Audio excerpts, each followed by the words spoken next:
തെയ്യം തെയ്യമെന്നാൽ കേവലം ഒരു നൃത്തരൂപം മാത്രമല്ല. 800-ലേറെ വർഷങ്ങളായി കേരളീയർ ആഘോഷിച്ചു വരുന്ന ഒരു ഉത്സവമാണ് തെയ്യം ഉത്സവം. ഇന്നും കേരളത്തിലെ പല ഭാഗങ്ങളിലും ജനങ്ങൾ പ്രാർത്ഥനയോടും ഭക്തിയോടും കൂടി തെയ്യത്തെ വരവേൽക്കുന്നു.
മയിലാട്ടം കണ്ട് താമസിച്ചേ, കാളകേറ പൊന്മലയിൽ കളകളി കണ്ട് താമസിച്ചേ, ആടുകേറ മാമലയിൽ ആടുകളി കണ്ട് താമസിച്ചേ, കുയിലുകേറ പൊന്മലയിൽ കുയിലുകളി കണ്ട് താമസിച്ചേ, കൊക്കുകേറ പൊന്മലയിൽ കൊക്കുകളി കണ്ട് താമസിച്ചേ, കുതിരകേറ മാമലയിൽ കുതിരകളി കണ്ട് താമസിച്ചേ, വന്നുദിച്ചേ നിന്നുദിച്ചേ ആദിത്യ ഭഗവാൻ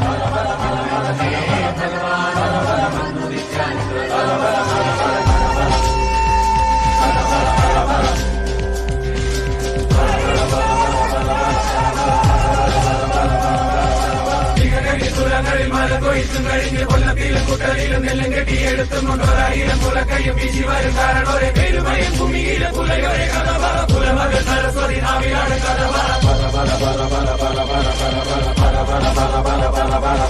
പെരുമയ ഭൂമികളിൽ പല പൂവ് കൊയ്തെടുത്ത് വരുംകാലം കളന്നൊറ്റ പുലയോരെ പഴങ്കഥ പിരിപ്പു കൊണ്ടാടിക്കൊണ്ട ഒരു പണി അലക്കൊമ്പൻ പുകഴ്പെറ്റ പഴങ്കാല കണികൾ കൊടുക്കും കഥ വെള്ളം കേറും വേലികളിൽ നിന്ന് കൊടി പോലെ കൊന്നു ചുട്ടുപോ കാളികൾ ഇരിച്ചുണ്ടത്തോറും ചിരിക്കഥ കണ്ടിലാണ് തുണക്കഥ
ആഘോഷങ്ങൾ ഒരു നേരം പോക്കായി മാത്രം മാറുന്ന ഈ കാലഘട്ടത്തിൽ നമ്മുടെ സംസ്കാരത്തെ പ്രതിഫലിപ്പിക്കുന്ന തെയ്യം പോലുള്ള ഉത്സവങ്ങൾ മാഞ്ഞു പോകുന്നു.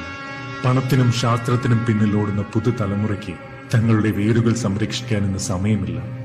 രക്ഷിക്കണം, സംരക്ഷിക്കണം, ഇല്ലെങ്കിൽ കാലം നഷ്ടപ്പെടുത്തിയ കൂട്ടത്തിൽ ഒന്നു മാത്രമായി അവശേഷിച്ചു പോകും ഈ ആഘോഷം.